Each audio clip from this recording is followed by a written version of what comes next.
सहनाववतु सहनो भुनक्तु सह वीर्यं करवावहै तेजस्विनावधीतमस्तु मा विद्विषावहै। ओम शांति शांति शांति। मीमांसा दर्शन की 37वीं कक्षा। मीमांसा दर्शन के प्रथम अध्याय के द्वितीय पाठ का 7वां सूत्र चल रहा है। 7वें सूत्र के भाष्य को हमने कुछ देखा था। सिद्धांती पूर्व पक्षी के आक्षेपों का उत्तर दे रहा है। पूर्व पक्षी आमनाय को खंडित करना चाह रहा है अर्थवाद के आधार पर, वो कुछ वाक्यों की निरर्थकता को सिद्ध करते हुए, और सिद्धांती उनकी सार्थकता को आगे बता रहा है। वो पिछले पाठ में से किन्हीं को कुछ पूछना है तो पूछ सकते हैं। हाँ। ओम आचार्य जी, पृष्ठ संख्या 137 में हाँ। सूत्र संख्या 5, इसके भाष्य में एक जो वचन आया है कि न पृथिव्याम अग्निश्चेतव्यो नांतरिक्षे न दिवी, तो न अंतरिक्षे न दिवी, ये जो निषेध किया गया है ये तो अभागी प्रतिषेध है। हाँ। परंतु जो पृथ्वी के विषय में कहा गया है कि भाष्य में लिखा हुआ है दूसरी पंक्ति में, पृथ्वी चयन प्रतिषेधार्थम च यद वाक्यम भवेत चयन प्रतिषेधार्थम एव तत्। तो यहाँ तक तो स्पष्ट है, लेकिन इससे आगे जो फिर कहा कि अथ अप्रमाणम नैष विरोधो भवति, तो यहाँ से आगे थोड़ा स्पष्ट नहीं हो पाए। हाँ। तो देखिए, सूत्र तो अभागी के प्रतिषेध से संबंधित था कि जो प्रतिषेध का भागी नहीं है, यानी जिस पे प्रतिषेध घटता ही नहीं है, उसका भी प्रतिषेध किया गया है। जिसका प्रतिषेध घटता ही नहीं है क्योंकि वहां प्राप्ति ही नहीं है।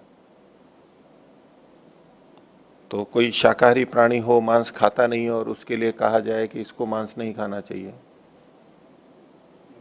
घटता ही नहीं है वहां पर। तो ये जो चयन है, अग्नि का चयन, ये अंतरिक्ष और द्युलोक में संभव ही नहीं है। तो जब प्राप्ति ही नहीं थी, अभागी था, ये प्राप्ति का योग्य नहीं था, तो उसका भी प्रतिषेध जहां किया जा रहा है तो ये निरर्थक है। निरर्थकता के कारण ये वाक्य गलत हो रहा है और शास्त्र को ये खंडित कर रहा है। तो इन दो जगह के लिए ये सूत्र है, न अंतरिक्ष न दिवी मूलतः तो। लेकिन चूंकि ये वाक्य पूरा आया हुआ है तो न पृथिव्याम, इसको भी ये निरर्थक कर रहा है। अब इसके लिए जो आगे की चर्चा है, ये इससे अन्य विधि बाधित हो रही है, तो उसको यहां पर बताया जा रहा है। तो जहां पृथ्वी चयन प्रतिषेधार्थम च यद वाक्यम, ये वाक्य फिर किसके लिए बनाया गया? इस वाक्य का प्रयोजन क्या है? वक्ता क्यों इस वाक्य को कह रहा है? जब अंतरिक्ष और द्युलोक में तो चयन हो ही नहीं सकता और फिर भी निषेध किया जा रहा है, तो उसके कहने का तो कोई मतलब ही नहीं हुआ। तो बचा क्या? न पृथिव्याम चेतव्य, पृथ्वी पर चयन नहीं करना चाहिए, यही सार्थकता होगी। और इसका क्या मतलब होगा कि ये चयन मात्र का प्रतिषेध करेगा, क्योंकि पृथ्वी पर ही चयन किया जाता है, पृथ्वी पर ही चयन किया जाता है और उसका निषेध कर दिया। इसका मतलब है चयन मात्र का निषेध कर दिया। और चयन कहां पर किया गया? चयन के लिए क्या विधि गई? हिरण्यम विधाय चेतव्यम, हिरण्य को रख करके, हिरण्यम निधाय, उसको रख करके फिर चयन करना चाहिए। वो भूमि पर ही होगा, उसको भूमि ही मान करके कथन कर रहे हैं, और उसका यहां पर निषेध कर दिया। तो फिर चयन कहां पर करेगा? चयन मात्र का निषेध हो गया। अब इसके आगे वो पूर्व पक्षी कह रहा है अथ अप्रमाणम, यदि हम इस वाक्य को अप्रमाण मान लेते हैं, कौन सा?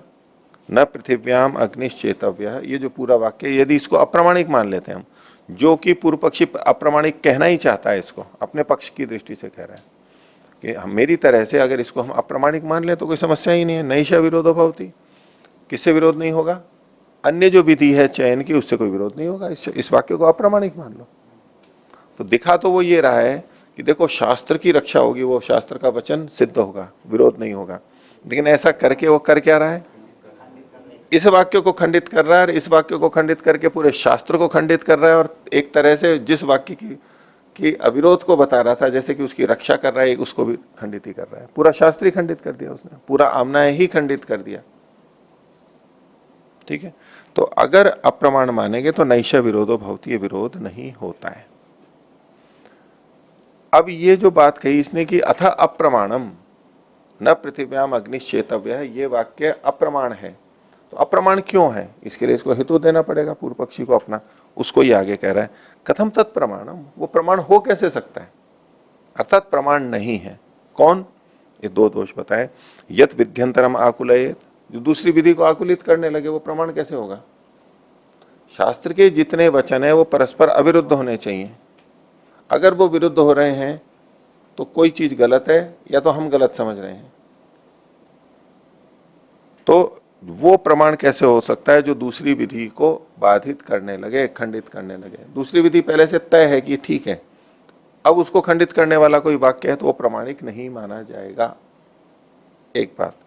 और दूसरा स्वयं च अफलम स्यात्, और ये न पृथ्व्याम अग्निश्चेत, ये स्वयं भी अपने आप में असफल है, उसको तो बाधित कर ही रहा है और स्वयं भी असफल है।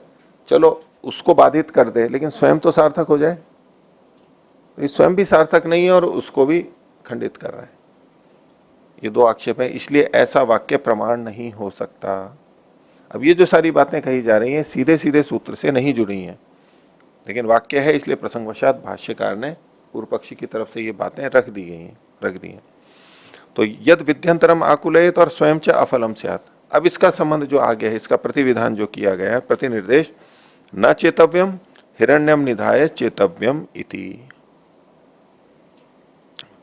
तो इसमें विध्यंतर को आकुलित करेगा वो तो क्या है, हिरण्यम निधाय चेतव्यम। विध्यंतरम आकुलयेत ये पहला वाला है, लेकिन यहां उदाहरण में पीछे हिरण्यम निधाय चेतव्यम दूसरी जगह पे दिया है। और स्वयं च अफलम स्यात् उसके लिए कहा गया न चेतव्यम, क्योंकि चयन नहीं करना चाहिए।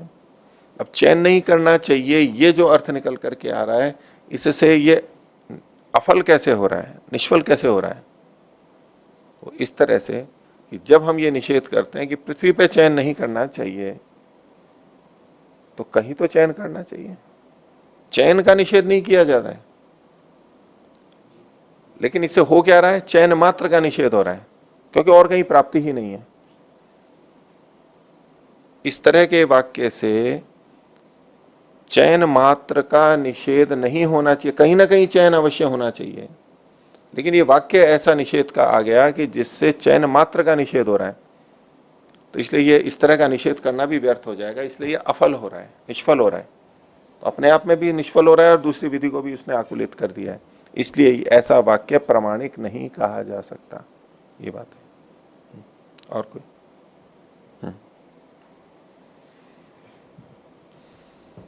आचार्य जी, पृष्ठ संख्या 138, सूत्र संख्या 6 का भाष्य की दूसरी पंक्ति, बबरः प्रावाहण ही अकामयत।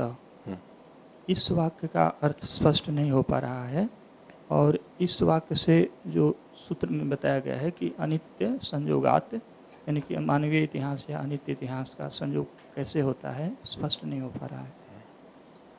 देखिए, इसका अर्थ है बबरह, ये व्यक्ति का नाम है बबर, और वो कौन है, प्रावाहणी यानी प्रवाहन का पुत्र। प्रवाहन का पुत्र जो बबर है, जैसे आजकल हम नाम के साथ में सुपुत्र श्री करके नाम लिखते हैं, तो पिता का नाम लिखने से थोड़ा क्या स्पष्ट हो जाता है, भ्रांति नहीं रहती। एक ही नाम वाले कई व्यक्ति होते हैं तो पिता का नाम आने से अब भ्रांति की संभावना कम हो जाती है, लेकिन कई बार तब भी विपरीत हो जाता है, पुत्र और पिता दोनों का नाम एक ही होता है, उसके साथ में निवासी ये गांव का नाम भी आ जाता है, तो और भ्रांति की संभावना कम हो जाती है। तो बबरह प्रवाहणी, उसने अकामायता, उसने कामना की। अगर ये वचन आमनाय में दिया गया, मैत्रायणी संहिता में दिया गया, तो बबर एक व्यक्ति का नाम है, उसके पिता भी हैं, ये अनित्य हुआ, कभी उत्पन्न हुआ था, जन्म हुआ और मरेगा भी, और उसने कामना की। ये नित्य नहीं है, चीजें अनित्य है, किसी ने कामना की कभी नहीं की। अगर ये वचन संहिता में मिल रहा है, यही अगर इसका अर्थ है, तो उसमें अनित्यता आ जाएगी, क्योंकि मनुष्यों में जैसा हुआ, प्रवाहन नाम के व्यक्ति का पुत्र एक बबर था और उसने कोई कामना की, इस बात का उल्लेख अगर किसी शास्त्र में आ रहा है, तो वो शास्त्र नित्य नहीं हो सकता है, यानी अनादि नहीं हो सकता है, अपौरुषेय नहीं हो सकता है, वो तो पौरुषेय है। इतिहास को देख करके। इसका मतलब हुआ कि जब ये बबर और प्रवाहणी हैं, जब हुए उसके बाद में ये लिखा गया है, उसकी बात यहां पर आई भी है। नित्य का मतलब है वो सदा से है, उसका किसी अनित्य इतिहास से संबंध नहीं है। नित्य इतिहास से तो हो सकता है, अनित्य से नहीं है। तो ऐसे वचनों से वेद की अनित्यता पौरुषेयता सिद्ध होती है, जो कि पीछे भी इन्होंने बताया था। ये वचन 1:1:31 में इसका उत्तर दिया गया और 1:1:28 में इसको आक्षेप के रूप में उठाया गया था। तो वहां तो समाधान कर दिया था। तो ये कहना चाह रहे हैं कि यद्यपि हमने ये परम तो श्रुति सामान्य मात्रम यौगिक अर्थ करके वहां पर समाधान किया था कि ये नाम व्यक्ति के नहीं है, ये यौगिक नाम है, रूढ़ी नहीं है, ये यौगिक नाम है, ऐसे समाधान किया गया था। रूढ़ी मानेंगे तो अनित्यता का दोष आएगा, यौगिक मानेंगे तो दोष नहीं आएगा। तो उन्होंने कहा यौगिक है यहां पर। तो कह रहे हैं यद्यपि वहां पर हमने इसका समाधान कर दिया था, लेकिन फिर भी जो ये वेद के एक देश यानी अर्थवाद वाक्य को लेकर के जो आक्षेप कर रहा है, वो इसको फिर से उठा करके कथन कर रहा है। इसी उदाहरण को ये वेदों में या आमनाय में अनित्यत्व का दोष भी आएगा, अनित्यता का संयोग आएगा, होगा। अनित्यता का संयोग हुआ तो ये खंडित हो गया, यानी अप्रामाणिक हो गया, ये बात आएगी। ठीक है, और कोई? तो आगे चलते हैं। मीमांसा दर्शन के प्रथम अध्याय के द्वितीय पाद का 7वां सूत्र, उसका भाष्य हम देख रहे थे, पृष्ठ संख्या 142। तो सिद्धांती जो यहां पर उत्तर दे रहा है, विधिना तो एक वाक्यत्वात् स्तुत्यर्थेन विधि नाम स्युः। ये जो अर्थवाद वाक्य थे, ये विधि के साथ में एक वाक्यता को प्राप्त होते हैं, इसलिए इनकी प्रामाणिकता है। इन बातों को उन्होंने कुछ रखा था। अब पूर्व पक्षी और कुछ इसी में प्रश्न कर रहा है और सिद्धांती समाधान देगा। तो पृष्ठ 142 पर अनुच्छेद देखिए दूसरा। पूर्व पक्षी कह रहा है, ननु सत्सु अपि स्तुति पदेषु पूर्वस्य विधि स्वरूपत्वात् विधिर अभिप्रेत स्यात्। पीछे सिद्धांती ने एक बात रखी थी कि जब केवल विधि वाक्य होता है तो उससे विधि और स्तुति दोनों आ जाएगी, और जहां पर विधि के साथ में स्तुति वाक्य है यानी अर्थवाद है, तब स्तुति वाक्य से स्तुति आएगी और विधि वाक्य से केवल विधि आएगी, उससे स्तुति नहीं आएगी। केवल विधि वाक्य होगा तो उससे स्तुति भी अभिप्रेत होगी, लेकिन यदि स्तुति वाक्य है तो विधि वाक्य से स्तुति नहीं ली जाएगी, वो स्तुति वाक्य से ही ली जाएगी। इसको एक न्याय से कह सकते हैं, गो बलिवर्द न्याय। गो बलिवर्द न्याय ये शैली है कहने की। एक शब्द है गो और एक शब्द है बलिवर्द। गो मतलब गाय और बलिवर्द मतलब बैल। गो शब्द से स्त्री गो और पुम गो दोनों का ग्रहण होता है। गो शब्द से केवल स्त्री गाय का ही नहीं जो दूध देती है वो ही नहीं, बैल का भी, सांड का भी, उसका भी, सबका गो जाति का ग्रहण होता है। अगर केवल अकेले गो शब्द आया है कि गाय एक अच्छा प्राणी है, अब गाय में मतलब वहां पर केवल स्त्री गाय नहीं ली जाएगी, पुरुष गाय भी लिया जाएगा। गायों की कितनी संख्या है, जो भी कुछ हम गाय के लिए सामान्य कहते हैं, तो स्त्री पुरुष दोनों का ग्रहण होता है अकेले अगर करें तो। लेकिन यदि कहीं गो शब्द के साथ में बलिवर्द भी पढ़ा हुआ है, गाय बैल ऐसा पढ़ा हुआ है, गो और बलिवर्द, तो बलिवर्द मतलब तो बैल यानी पुम गो का कथन बलिवर्द शब्द से हो गया, तो अब गो शब्द से क्या अर्थ लिया जाएगा? केवल स्त्री गो लिया जाएगा। यदि अकेला गो शब्द आता है तब तो पुम गो और स्त्री गो दोनों का ग्रहण करा रहा था, लेकिन यदि बलिवर्द शब्द सा पास में है तो गो शब्द केवल स्त्री गो का ही अर्थ कराएगा, क्योंकि बलिवर्द कह चुका है उसको। ये कहते हैं गो बलिवर्द न्याय। दिन और रात, अब दिन का मतलब प्रकाश जिसमें होता है वो भी अर्थ है और 24 घंटे का भी अर्थ होता है। तो दिन में दिन और रात दोनों भी सम्मिलित हैं। यदि केवल दिन शब्द आएगा तो 24 घंटे में प्रकाश और रात्रि दोनों का ग्रहण होगा, लेकिन यदि दिन के साथ में रात शब्द भी आया है तो रात से चूंकि अंधेरे वाला 12 घंटे का भाग गृहीत हो गया है, तो अब दिन शब्द से किसका ग्रहण होगा? केवल प्रकाश वाले का ग्रहण होगा, यद्यपि दोनों का ग्रहण हो सकता था। तो ये गोबलिवर्ध न्याय है। ऐसा ही यहां कैसे घट रहा है, यदि विधि वाक्य अकेला होगा तो उससे विधि भी होगी अभिप्रेत और स्तुति भी अभिप्रेत हो जाएगी, दोनों आ जाएंगे उससे। लेकिन यदि विधि वाक्य के साथ में स्तुति वाक्य भी होगा तो चूंकि स्तुति स्तुति वाक्य से कह दी गई है, इसलिए विधि वाक्य से अब स्तुति नहीं कही जाएगी, विधि वाक्य से केवल विधि ही कही जाएगी। ठीक है, ये वाली बात थी। इस पृष्ठभूमि में अब पूर्व पक्षी क्या कह रहा है कि न सत्सु अपि स्तुति पदेशु, जब स्तुति पद विद्यमान है विधि वाक्य के साथ में, तो भी पूर्व से विधि स्वरूपत्वात्, पहले वाले वाक्य के विधि रूप वाला होने से, पहले वाले वाक्य के विधि वाला होने से, पहला वाक्य मतलब वायव्यम श्वेतम आलभेत भूति कामा, ये जो पहला वाक्य है ये चूंकि विधि रूप है, विधिर अभिप्रेत है, शायद उससे केवल विधि का ही ग्रहण होना चाहिए। न विवक्षेत स्तुति पद संबंध, उसका विधि वाक्य का स्तुति पद से संबंध अभिप्रेत नहीं होना चाहिए। अभी सिद्धांती ने स्तुति वाक्य को विधि वाक्य से संबद्ध किया है, तभी तो वाक्य की वाक्यता हुई, और स्तुति वाक्य को विधि वाक्य से जोड़ करके स्तुति वाक्य की सार्थकता सिद्ध की, निरर्थक नहीं है वो। पूर्व पक्षी अर्थवाद यानी स्तुति वाक्य को निरर्थक सिद्ध कर रहा था, सिद्धांती ने स्तुति वाक्य को विधि वाक्य से जोड़ करके सार्थक सिद्ध किया। पूर्व पक्षी क्या कह रहा है अब कि विधि वाक्य चूंकि विधि को बताता है तो उससे केवल विधि ही अभिप्रेत होनी चाहिए, उससे स्तुति वाक्यों का संबंध अभिप्रेत नहीं होना चाहिए, दो चीजें नहीं होनी चाहिए, ऐसा आक्षेप किया इसने। न विवक्षेत स्तुति पद संबंध, स्तुति पदों से, स्तुति वाक्यों से, अर्थवाद वाक्यों से इसका संबंध अभिप्रेत नहीं होना चाहिए, वो तो केवल विधि को कह रहा है।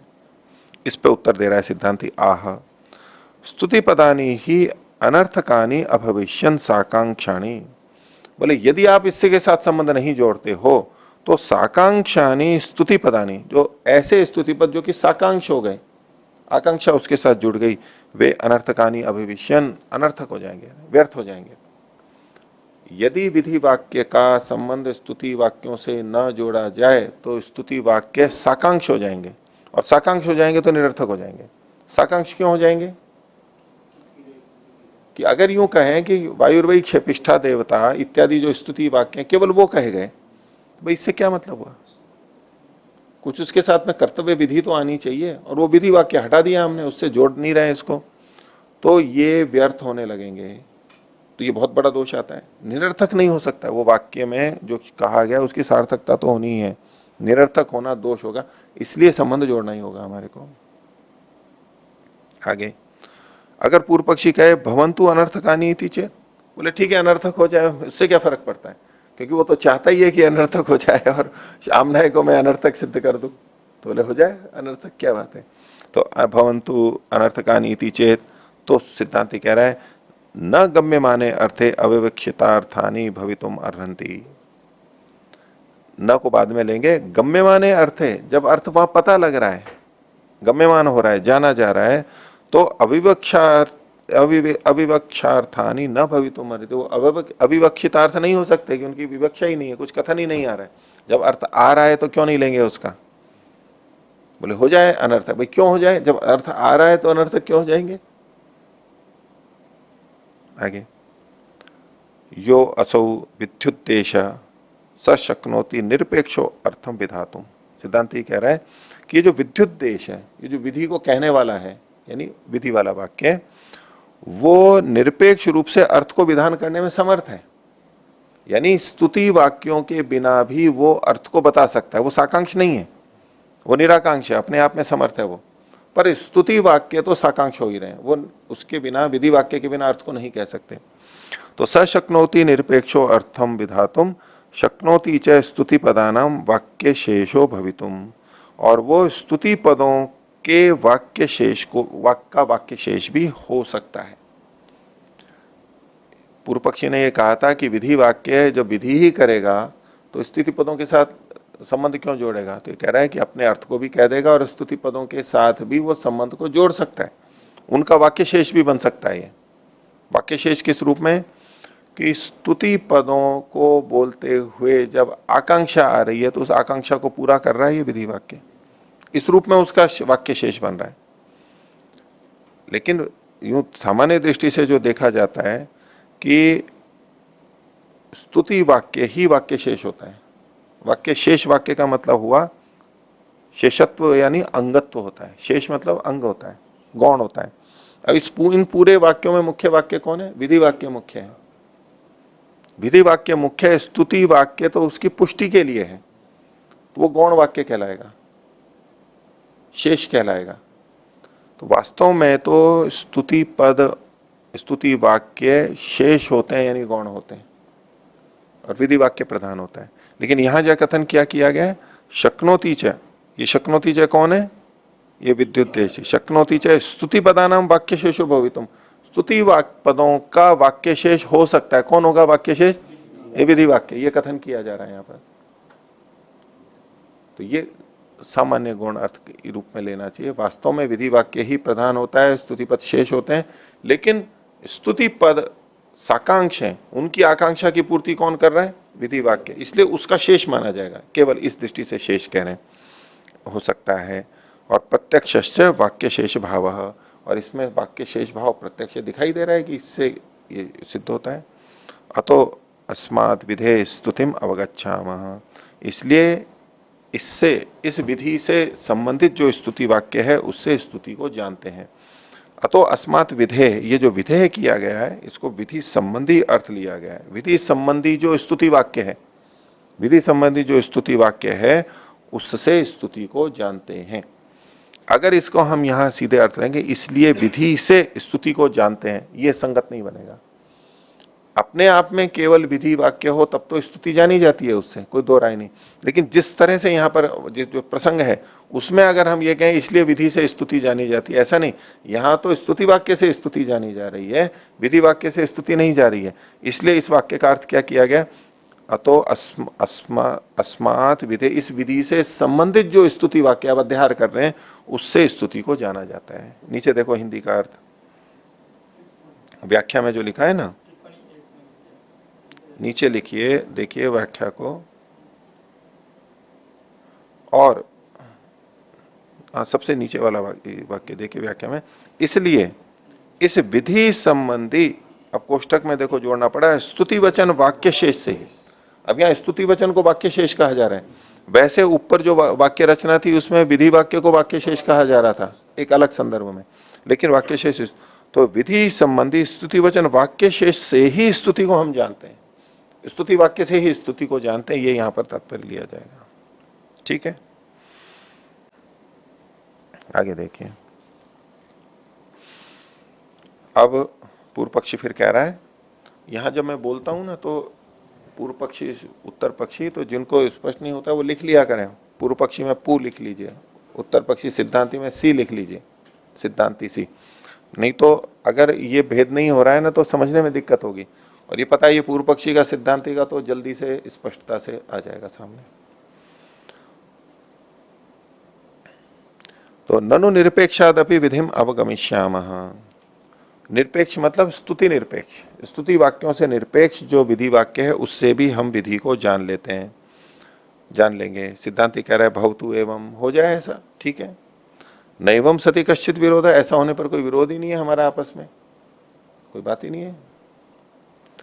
किंतु अशक्य है स्तुति पद संबंधे सति विध्यर्थो विवक्षितुम, लेकिन स्तुति पद के संबंध के होने पर विध्यर्थ की विवक्षा वहां पर अशक्य है। यानी पूरा सब कुछ, विध्यर्थ मतलब पूरी विधि, यानी स्तुति और विधि दोनों मिला करके अगर स्तुति पद साथ में है तो वो नहीं हो सकती।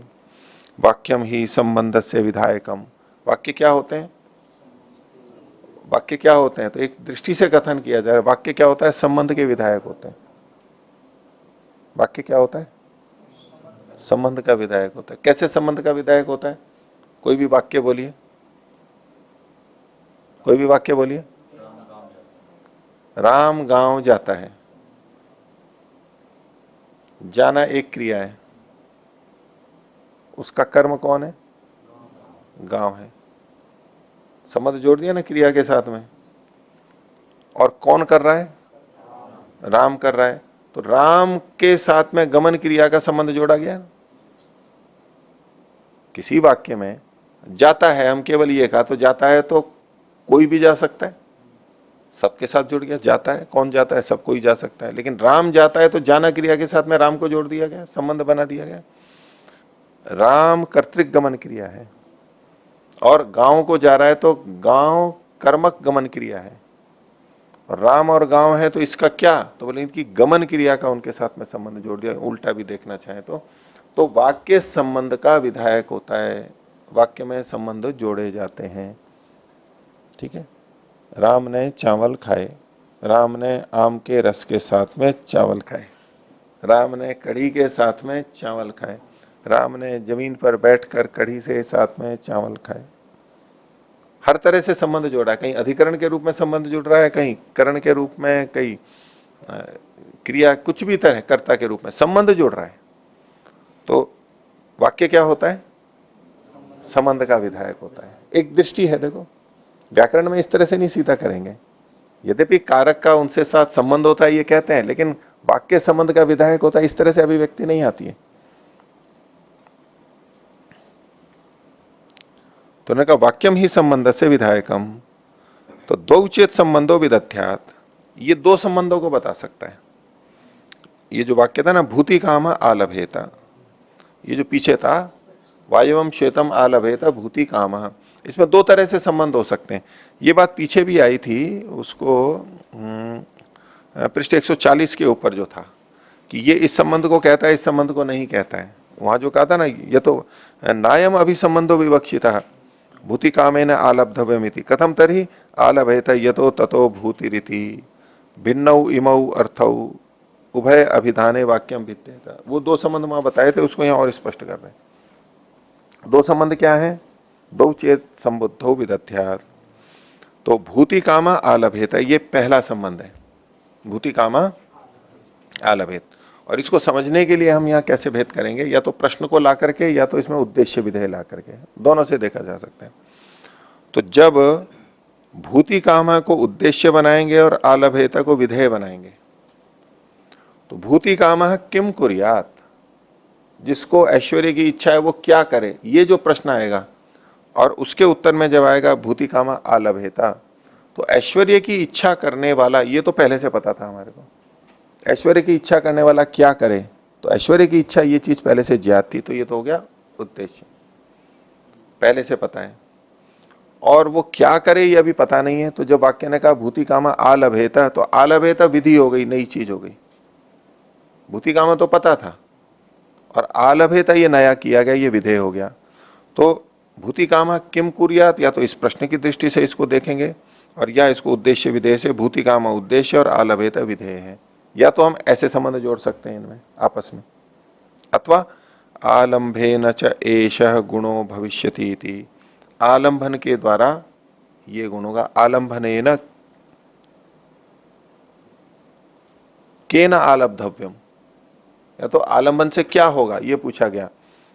तो उसमें आलंभेन च एषः गुणो भवति, एषः मतलब भूति, ऐश्वर्य की पूर्ति, ये गुण होगा।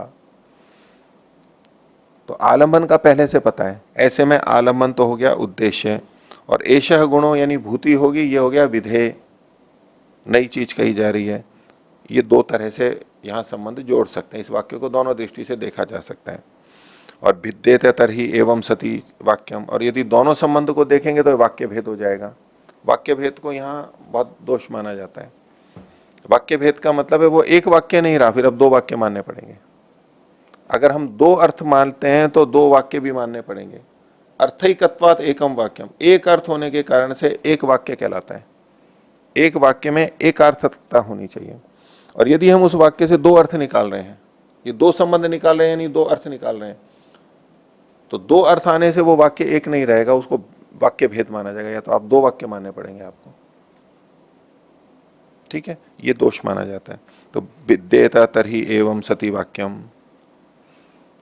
अब आगे उत्तर दे रहे हैं और कह रहे हैं अथ यद उत्तम, और जो आपने ये कहा था कि ये जो चीज है ये न क्रिया, इससे न क्रियागम्यते न तत्संबद्धम व किंचित अस्ति, स है उसकी जगह त कर लीजिए।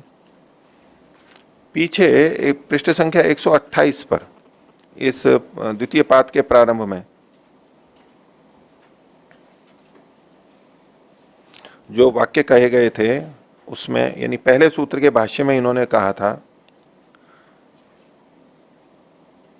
तत् यानी वाक्यानि क्रियाम नावगमयंती क्रिया संबद्धम व किंचित, यह आक्षेप था ना वहां पर, उसको उद्धृत कर रहे हैं कि अथ यद उत्तम त्वया, आपके द्वारा जो ये कहा गया था कि न क्रिया गम्यते, इन वाक्यों से न तो क्रिया जानी जा रही है और न तत्संबद्धम व किंचित, उससे जुड़ी भी कोई बात नहीं कही जा रही है, इसलिए ये ठीक नहीं है। तो उसका उत्तर अब दे रहे हैं। उत्तर क्या दिया? स्तुत्यर्थेन विधीनाम स्युः। स्तुत्यर्थेन विधीनाम स्युः ये सूत्र का अंश है। ये जो हम 7वां सूत्र देख रहे हैं उसको देखिए, विधिना तो एक वाक्यत्वात् स्तुत्यर्थेन विधिनाम स्युः। तो विधिनाम तो एक वाक्यत्वात्, अभी इससे पहले का जो भाग था वो विधिनाम तो एक वाक्यत्वात् की दृष्टि से व्याख्या की गई थी, और स्तुत्यर्थेन विधिनाम स्युः वाला जो अंश है उसको यहां उद्धृत किया गया और अब इससे समाधान किया जा रहा है। तो स्तुत्यर्थेन विधिनाम स्युः ये सूत्र का अंश हुआ। अब इसको लिए खोल रहे हैं कि स्तुति शब्दाः स्तुवन्तः क्रियां प्ररोचयमाना अनुष्ठातॄणाम उपकरिष्यन्ति क्रियायाः। कहते हैं स्तुति शब्द, जो स्तुति वाले शब्द हैं, यानी स्तुति वाक्य हैं, वे स्तुवन्तः स्तुति करते हुए, स्तुति वाक्य स्तुति करेंगे, तो स्तुति वाक्य स्तुति करते हुए क्या कर रहे हैं? क्रियाम प्ररोचयमाना, क्रिया के प्रति रुचि उत्पन्न कर रहे हैं। पूर्व पक्षी ने कहा था कि इन स्तुति वाक्यों का क्रिया से क्या संबंध है, तो कह रहे देखो क्रिया से ऐसे संबंध है। स्तुति वाक्य जब स्तुति करते हैं तो वो क्रिया के प्रति रुचि उत्पन्न करते हैं, और ऐसा करते हुए वे क्रियाया अनुष्ठातॄणाम, क्रिया के जो अनुष्ठाता हैं उनका उपकरिष्यन्ति, उनका उपकार करेंगे। स्तुतिवाची शब्द स्तुति करते हुए क्रिया के प्रति रुचि उत्पन्न करके क्रिया के जो अनुष्ठाता हैं उनका उपकार कर रहे हैं। उनका उपकार क्या कर रहे हैं? जो क्रिया के अनुष्ठाता है उनका क्या उपकार कर रहे हैं? वो क्रिया को करने लगेंगे, अच्छी तरह से करेंगे, बार बार करेंगे। तो स्तुति क्रिया से जुड़ गई है नहीं, ये सीधे ये भी समाधान है, स्तुति व्यर्थ नहीं है, वो क्रिया से ही जुड़ी हुई है। तो उसका जो आक्षेप था कि ना तो इससे क्रिया पता लग रही है और न क्रिया से संबद्ध कोई बात है, ये क्रिया से संबद्ध बात है। आगे, एवं इमानी सर्वाणी एवं पदानी किंचित अर्थम स्तुमंती विदधति, कंचित अर्थम, हाँ, एवं इमानी सर्वाणी एवं वाक्या पदानी, ये जो सारे पद हैं जो वहां पर उद्धृत किए गए थे पहले सूत्र में, भूमिका में, वहां पर कि ये सब व्यर्थ हैं, तो वो सारे के सारे कंचित अर्थम स्तुवंती, किसी न किसी अर्थ की स्तुति करते हुए, स्तुति तो कर ही रहे हैं, विदधति मतलब कर्म विदधति, कर्म को धारण करते हैं, तो कर्म से संबद्ध हो गए। अतः प्रमाणम एवं जातीय कानी, तो इस प्रकार के जो वाक्य हैं, कौन से? वायुर्वै क्षपिष्ठा देवता आदि जो वहां उसने उद्धृत किए थे, ये सारे वाक्य प्रमाण हैं, व्यर्थ नहीं है। सार्थकता सिद्ध कर दी इसकी, हो गया। हाँ जी, यहाँ जो सिद्धांती ने जो उत्तर दिया है, जो प्रारंभ में जो प्रसंग प्रारंभ हुआ था 128 पृष्ठ पर, तो वहाँ जो उदाहरण प्रस्तुत हुए थे, जैसे प्रजापति आत्मनो वपाम उत्खिदत आदि जो हुए थे, तो उसमें उसका उत्तर तो अभी आया नहीं, क्योंकि जैसे 129वें पृष्ठ पर जो बात आई थी कि अध्याहार करके भी अगर हम करेंगे तो क्या होगा, मतलब उसका क्रियार्थत्व क्या होगा कि वो अपनी खाल को उचेले, तो उस चीज का समाधान तो ये अभी आया नहीं। देखिए, ये एक सामान्य उत्तर दिया जा रहा है अभी। जितने भी स्तुति वाक्य हैं, ये स्तुति वाक्यों को लेकर के जितने भी स्तुति वाक्य हैं वो क्रिया के पोषक हैं, क्रिया की स्तुति करते हुए क्रिया के अनुष्ठाता का उपकार करते हैं। इस तरह से ये क्रिया से जुड़े हुए हैं। ये बात आ गई समझ में? जितने भी अर्थवाद वाक्य हैं सब पे ये घटेगा। ये एक सामान्य रूप से उत्तर दिया जा रहा है, किसी खास को नहीं किया जा रहा है। और ये उत्तर अभी समाप्त तो नहीं हो गया है ना, अभी आगे और भी चलेगा। आगे देखिए, 8वें सूत्र में उत्तर और दिया, तुल्यम च सांप्रदायिकम। ये जो विधि वाक्य और स्तुति वाक्य हैं, ये सारे के सारे सांप्रदायिक हैं, यानी संप्रदाय के जो कर्म है संप्रदाय के अनुरूप चलते चले जा रहे हैं, संप्रदाय से पुष्ट हैं। संप्रदाय का मतलब यहां पर जो एक गुरु शिष्य परंपरा में एक को दूसरे को दिया जाता है, दूसरे से तीसरे को दिया जाता है, विशेष सावधानी रखते हुए परंपरा से जो चला जा रहा है वो कहा जा रहा है कि परंपरा से जैसे विधि वाक्य सुरक्षित हैं ऐसे ये स्तुति वाक्य भी साथ में चल रहे हैं। इसलिए आप उनको खंडित नहीं कर सकते कि विधि वाक्य को तो मानेंगे और स्तुति वाक्य को हटा देंगे। वो जो पूरी परंपरा चली आ रही है उसमें ये दोनों का उल्लेख किया गया है, दोनों को ही, स्तुति वाक्यों को भी वो स्वीकार करते हैं, इसलिए उसको आप खंडित नहीं कर सकते। तुल्यम च सांप्रदायिकम, विधि वाक्य और स्तुति वाक्य दोनों ही संप्रदाय की दृष्टि से तुल्य हैं। भाष्य देखिए, अथा उच्चेता, अगर कोई ऐसा कहे प्राक स्तुति पदेभ्यो निराकांक्षाणी विधायकानी विधि स्वरूपत्वात्, पीछे पूर्व पक्षी ने कहा भी था कि स्तुति पद के पहले जो विधायक वाक्य है वो निराकांक्ष है, और विधि, क्योंकि वो विधि स्वरूप वाले हैं इसलिए वो निराकांक्ष है, उनको स्तुति पदों की आवश्यकता नहीं है। स्तुति पदानी तो प्रमाद पाठ है थी, स्तुति पाठ तो प्रमाद है, वो तो हटा देने चाहिए, ऐसा जो आक्षेप है पीछे आया था। तो क्या तन्ना, ये ठीक नहीं है। क्यों? एवं अर्थावगमात, ऐसे अर्थ का ज्ञान होने से, अर्थ का मतलब वहां पर धर्म की दृष्टि से यहां पर इन्होंने लिया है, प्रयोजन का ज्ञान, अर्थ का ज्ञान, एवं अर्थ अवगमात, ऐसे ही प्रयोजन का ज्ञान होने से, अर्थ मतलब प्रयोजन लिया है यहां पर, प्रयोजन उसी से ही जाना जाता है दोनों को लेने पर। कैसे? तुल्यंच सांप्रदायिकम, उत्तर दे रहे हैं सूत्र के अनुसार कि सांप्रदायिक जो चीजें हैं वो दोनों जगह तुल्य हैं। संप्रदाय प्रयोजनम येषाम धर्माणाम, संप्रदाय जिन धर्मों का प्रयोजन है,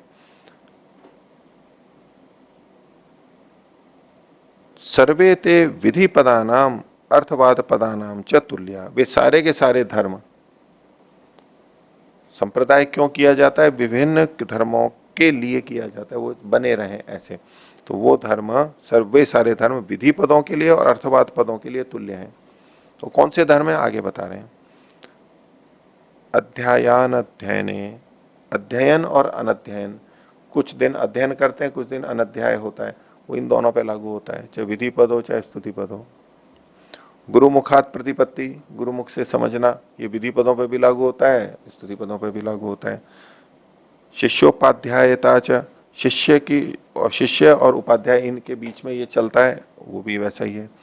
सर्वस्मिन एवं जातीय के अविघ्नार्थे तुल्यम आद्रियन्ते, तो ये सारे के सारे इस प्रकार के जो हैं ये अविघ्न के लिए सब जगह आदरित किए जाते हैं, इसमें कोई विघ्न ना आए, इनमें कोई बाधा ना आए, ये यथावत चलते रहे, इन नियमों का जो पालन है वो इन दोनों के लिए किया जाता है।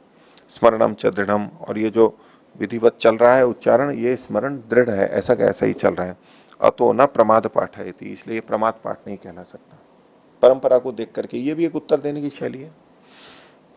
ये जो संप्रदाय की बात कही गई, इसमें 88,000 सहस्राणी संप्रदाय प्रवर्तका, एक मान्यता चलती है 88,000 ऋषि संप्रदाय के प्रवर्तक थे। भिन्न भिन्न संप्रदाय, भिन्न भिन्न शाखाओं के, भिन्न भिन्न चीजों को बताने वाले 88,000 थे। जो महाभाष्य में भी आता है ना कि 88,000 ऋषि हुए थे, 88,000 हुए थे, ठीक है, महाभाष्य में आता है गोत्रावयवाद सूत्र के ऊपर। तो उसमें क्या है कि 88,000 ऊर्ध्वरेता ऋषि हुए थे, और इसको खैर उसमें भी उद्धृत किया जाता है, उनमें से 8 ने संतानोत्पत्ति की थी केवल।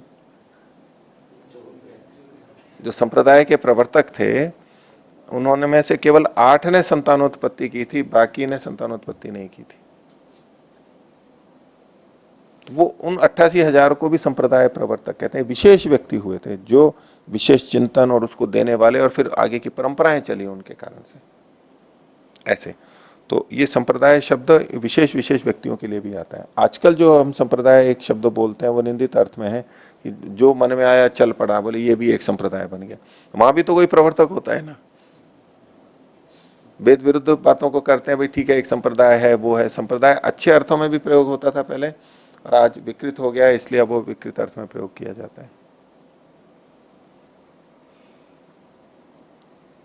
तो ये भी एक प्रमाण हुआ कि ये स्तुति वाक्य प्रमाद नहीं है। उन्हीं के साथ साथ ये भी मिलते हैं, इसलिए इसको वैसे ही आप टाल नहीं सकते, वहां लिखा हुआ है, ये उसी शैली से आ रहा है।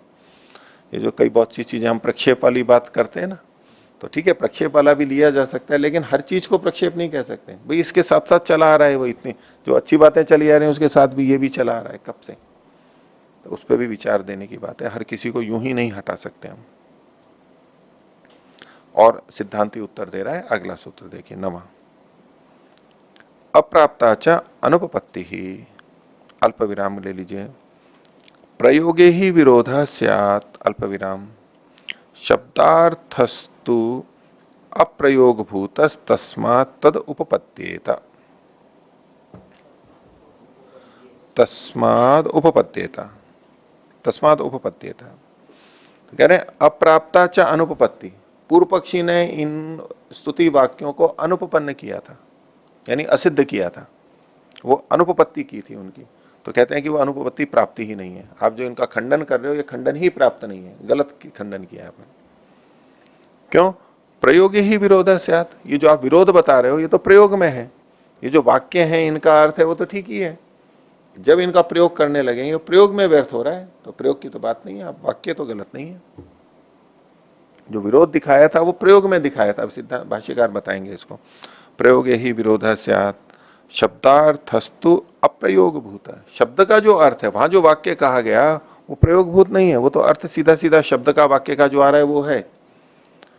तस्माद उपपद्येता, इससे वो सिद्ध होंगे, वो खंडित नहीं होते, वो जो वचन है वो खंडित नहीं होते। देखिए किस तरह से उत्तर दे रहे हैं। अपिच या ऐशा अनुपपत्ति रुक्ता, आपने जो अनुपपत्ति बताई थी कि ये सिद्ध नहीं होते। क्या अनुपपत्ति बताई थी?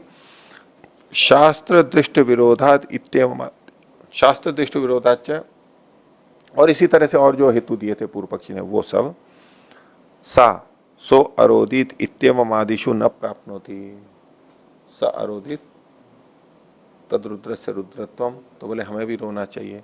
तो ये जो है अरोदित, इनके अंदर वो अनुपपत्ति प्राप्त नहीं होती है। क्यों नहीं प्राप्त होती है?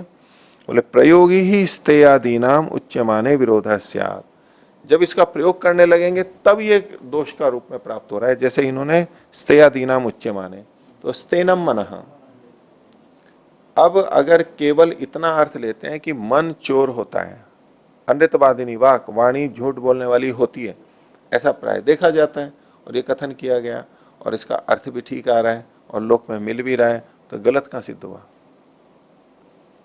ये वाक्य गलत कहां सिद्ध हुआ? होता है ना ऐसा, पर दिक्कत कहां पर आई थी? तो कुतः प्रयोगी स्तेनादीनाम उच्यमाने विरोध स्यात्, जब वो कहते हैं कि अनृतवादिनी वाक, तो यानी हमें अनृत बोलना चाहिए, ये जो प्रयोग वाली बात निकाली, इसका शास्त्र के दूसरे वचनों से विरोध आ रहा है, उस वचन का थोड़ा विरोध आ रहा है। हमने जब उससे ऐसा अर्थ निकाल लिया, इसका विरोध आ रहा है।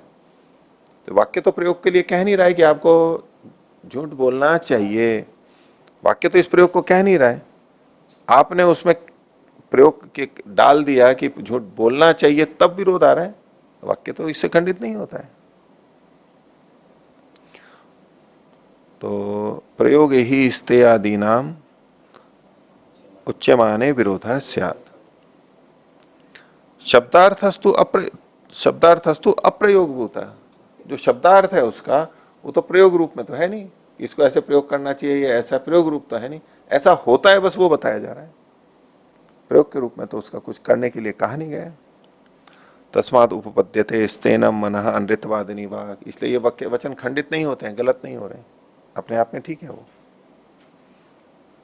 आगे पूर्व पक्षी की तरफ, यदुक्तम विधेयस्य प्ररोचनार्थ स्तुति रीति, पूर्व पक्षी ने कहा था कि जो विधेय के प्ररोचना के लिए स्तुति है, तदिह प्रथमम अवकल्पेत यत्र अन्यत विधेयम अन्यच्च स्तूयते। बोले ठीक है, ये पूर्व पक्षी कह रहा है सिद्धांति को कि आपने ये कहा था कि ये जो स्तुति वाक्य हैं ये विधेय की प्ररोचना के लिए, उसमें रुचि पैदा करने के लिए है। तो बोले कि ये यहां कैसे संभव होगा जहां की विधेय अन्य है और स्तुति अन्य की जा रही है। जहां विधेय, जो विधेय हो उसी की स्तुति की जा रही है तब तो ठीक है, प्ररोचना के लिए हो गया। लेकिन ये कह रहे हैं कि कुछ वाक्य ऐसे भी मिलते हैं, अन्य वाक्य उठा के ला रहा है कि जहां विधेय तो कुछ और है और स्तुति कुछ और की जा रही है, तो बोले ये तो व्यर्थ होगा ऐसी जगह पे। तो उसका उदाहरण देगा ये पूर्व पक्षी। यथा वेतस शाखया अवकाभिश्चाग्निम विकर्षति थी। वेतस की शाखा से, वेतस डंडी होती है,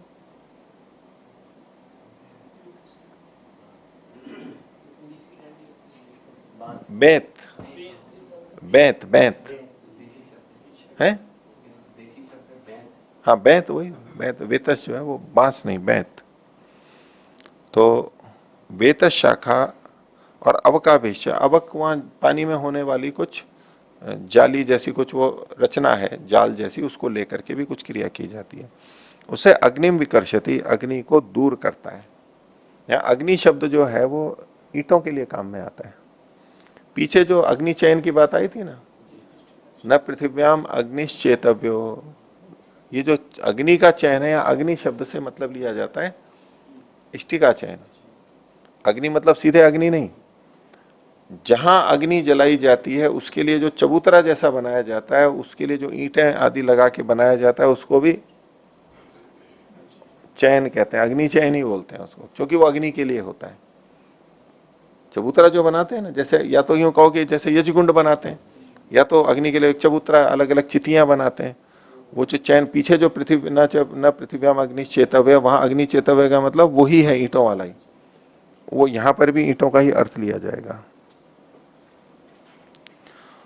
तो ये वाक्य हो गया। इति वेतसाव के विधीयते, यहां पर वेतस और अवक का विधान किया जा रहा है कि इससे इष्टिकाओं का या अग्नि का विकर्षण करना चाहिए, ये विधि की गई।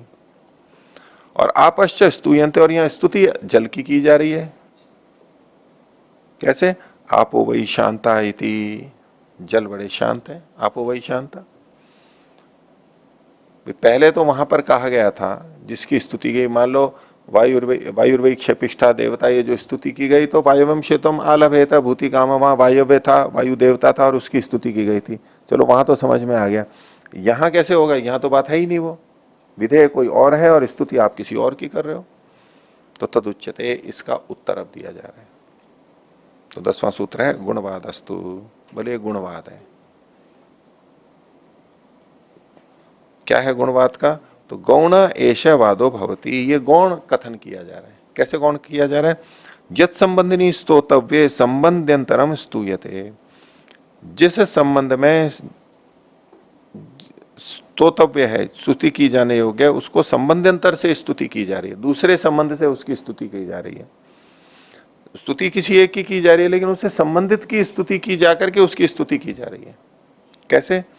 अभिजनो ही एष वेतसावकयो हो, ये जो एष मतलब जो आपा है, जल है, ये वेतस और अवक का अभिजन है, निवास स्थान है।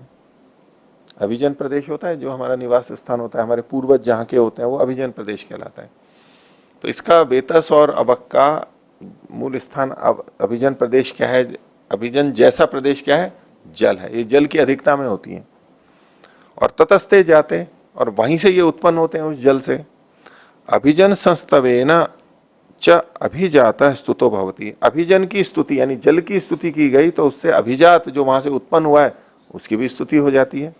कैसे? उसके लिए उदाहरण दिया। यथा अश्मका अभिजनो देवदत्तो अश्मकेशु स्तूयमानेशु स्तुतम आत्मानं मन्यते।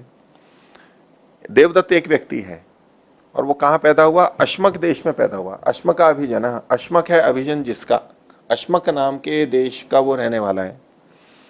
तो उसके अश्मकेशु स्तूय मानो से, यदि अश्मक देश की कोई स्तुति करने लगे तो वो अपने आप को प्रशंसित समझने लगता है। ठीक है, हम विदेश में हैं और कोई भारत की प्रशंसा करने लगे, भारत हमारा अभिजन है, तो हम अपने आप को भी तो स्तुति किया हुआ समझने लगते हैं कि हम ऐसे हैं। ऐसे ही भारत में भी देख लीजिए, जिन प्रांतों को अपना गर्व ज्यादा है, अलग अलग चीजों का। पंजाब वाला कहे हम पंजाब के हैं, पंजाब की स्तुति हो रही हो तो पंजाब वाला खुश, ऐसे ही हरियाणा वाला, ऐसे ही अलग अलग कश्मीर वाला, जो भी है। तो यद्यपि वो उससे सीधा नहीं जुड़ा हुआ है, लेकिन फिर भी अभिजन की स्तुति होने से जो अभिजात है उससे संबंधित है, वो भी अपने आप को प्रशंसित समझता है। तो वेतस और अवक जल में होते हैं, जल की अधिकता में होते हैं, जल उनका अभिजन है, इसलिए जल की स्तुति की जाती हुए उन्हीं वेतस और अवक की स्तुति की जा रही है। ये विधि अलग की है और स्तुति अलग की जा रही है, ऐसा नहीं है। ये गौण रूप से है, थोड़ी परंपरा से किया गया, ये इसका उत्तर दिया गया। तो आपो वही शांता, जल शांत है, इसका मतलब वेतस और अवक भी शांत है, उनकी भी उन्हीं की स्तुति की जा रही है, तो भाषा में देखा जाता है, इसलिए भी व्यर्थ नहीं है। एवं अत्रापि दृष्टम में ऐसे यहां भी देख लेना चाहिए। अब पूर्व पक्षी पूछ रहा है अथ सो अरोदित इति कस्य विधेय शेषा, सो अरोदित वह रोया, ये किस विधि का शेष है? ये कैसे आपने ये शेष तो बता रहे हो, इसमें इसका किससे संबंध है? भाई किसी का शेष मानेंगे तब तो इसकी उपयोगिता सिद्ध होगी, लेकिन ऐसे ही इसको देखेंगे तो उपयोगिता सिद्ध नहीं होगी। तो वो क्या है? तो उन्होंने कहा, सिद्धांति कह रहा है तस्मात् बर्हिषि रजतम न देयम, बर्ही नामक यज्ञ में रजत नहीं देना चाहिए। पीछे आया था, अर्थ संग्रह में भी आया था। तो बर्हिषि रजतम न देयम, रजत की दक्षिणा नहीं देनी चाहिए इत्यस्य, इसका ये शेष है। तो पूर्व पक्षी पूछ रहा है कुतः, कैसे? तो बोले सांख्यक्षत्वत् पदानाम, ये जो पद है ये साकांक्ष है, इसलिए किसी न किसी का शेष तो मानना ही पड़ेगा, इसको किसी से तो जुड़ा हुआ है ही। तो सो अरोदित वह रोया, यद अरोदित तद रुद्र से रुद्रत्वम इत्यस्य स इति प्रकृतापेक्षा तत्प्रत्ययात्। देखो सो अरोदित वह रोया, तो ये जो सह शब्द आया है, ये जो सह शब्द आया है सर्वनाम शब्द है, इससे पता लगता है कि किसी से जुड़ा हुआ है, क्योंकि सह शब्द बिना पूर्व प्रसंग के नहीं आएगा। पहले किसी का नाम आएगा और उसके बाद में फिर वह हम बोलेंगे, पहले तो एक नाम देना पड़ेगा, यानी इसका संबंध किसी पहले से है, ये साकांक्ष है, पता लगता है कि कुछ ना कुछ संबंध है दूसरे से। तो स इति प्रकृतापेक्षा, ये जो स है ये प्रकृत की अपेक्षा रख रहा, कोई ना कोई प्रकरण में पहले से विद्यमान है। तत्प्रत्ययात, उसका वहां ज्ञान होने के कारण से। तस्य यत यत अश्रु अशीर्यत है, उसके जो अश्रु गिरे, तो इति तस्य इति, ये जो तस्य शब्द आया है, फिर तस्य इति पूर्व प्रकृतापेक्षा एवं, ये तस्य कहा जा रहा है, फिर किसी से जुड़ा हुआ है ये। उत्पत्तिश्च उपरि तनस्य, और इसकी उत्पत्ति क्या? उपपत्तिश्च उपरि तनस्य, जो उत्पत्ति कैसे होगी? कि जो ऊपर जो कहा गया है उससे पहले उसी से जुड़ जाएगा। यो बर्हिषि रजतम दद्यात् पुरा से संवत्सरात् गृहे रोदनम भवति, जो बर्ही इस यज्ञ में रजत देता है तो 1 साल के अंदर अंदर उसके घर में रोना हो जाता है, रोता है वो। इत्यस्य हेतुत्वेन अयम प्रतिनिर्दिश्यते, इस हेतु से क्या प्रतिनिर्दिष्ट हो रहा है, क्या पता लग रहा है? तस्मात् बर्हिषि रजतम न देयम इति, बर्ही याग में रजत नहीं देना चाहिए, निष्कर्ष निकल के आ रहा है। एवं सर्वाणी साकांक्षानि कथम विधेय उपकुर्वन्ति थी, तो इस प्रकार से ये जो सारे साकांक्ष वाक्य हैं कैसे विधि का उपकार करते हैं? गुणवादेन, गुण के कथन से, गुणवाद से करते हैं। ये गुणवाद मतलब एक तरह का अर्थवाद है, ये वास्तव में न होते हुए भी कथन कर दिया गया, और जगह से सिद्ध नहीं होता है वो। गुणवाद किसे कहेंगे? अनुवाद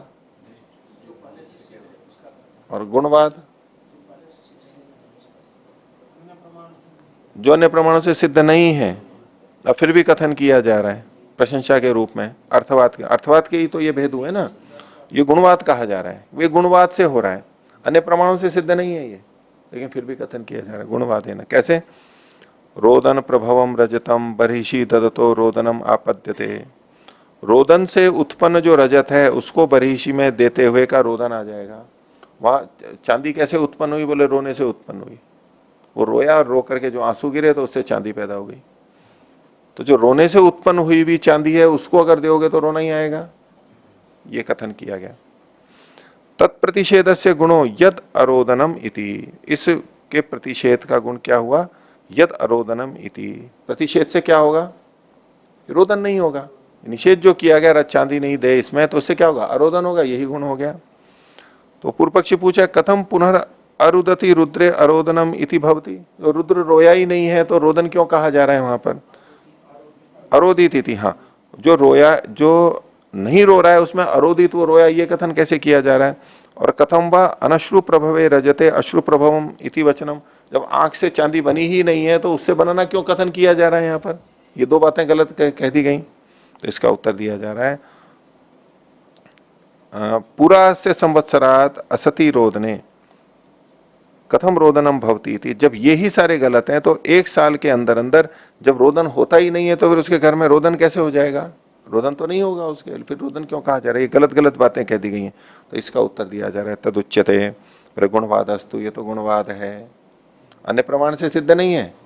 आंसू से चांदी पैदा नहीं हुई है, रुद्र रोया नहीं है, और एक साल में उसके घर में रोना भी नहीं होने वाला है, फिर भी कथन किया जा रहा है ये गुणवाद है। कैसे? गौण आयते शब्द, ये शब्द गौण है। रुद्र इति रोदन निमित्तस्य शब्दस्य दर्शनात्, रुद्र शब्द में रोदन निमित्तक शब्द देखा जा रहा है, धातु यद अरोदित इत्युच्यते, इसलिए उसको वहां जोड़ दिया गया और कुछ नहीं है। और वर्ण सारूप्यात निंदन अनश्रु प्रभवम अपि अश्रु प्रभवम इत्याह, वर्ण की स्वरूपता से उसकी निंदा करते हुए जो अश्रु से उत्पन्न नहीं है उसको भी अश्रु से उत्पन्न कह दिया गया है। निंदन एवच धन त्यागे दुख दर्शनात् पुरा से संवत्सरात गृहे रोदनम भवती इत्याह, और उसकी निंदा करते हुए ही धन त्यागे दुख दर्शनात्, उसने चांदी क्यों दी थी? क्योंकि सोना देने में उसको कष्ट हो रहा था, धन के त्याग में वो दुख का दर्शन कर रहा था, इससे एक साल में उसके अंदर रोना होगा ये कह दिया गया है। ये जो सारा कथन है ये गुणवाद है, वास्तव में नहीं हो रहा है, अन्य प्रमाण से सिद्ध नहीं है ये सारी बातें, लेकिन फिर भी कथन किया गया है ये किसी बात को बताने के लिए कि भाई ऐसा नहीं करना चाहिए। बस इन स्थलों का यही तात्पर्य है। इन वाक्यों को लेकर के कि ऐसा तो होता ही नहीं है और इन वाक्यों को खंडित किया जाए, ऐसा नहीं होगा। ये केवल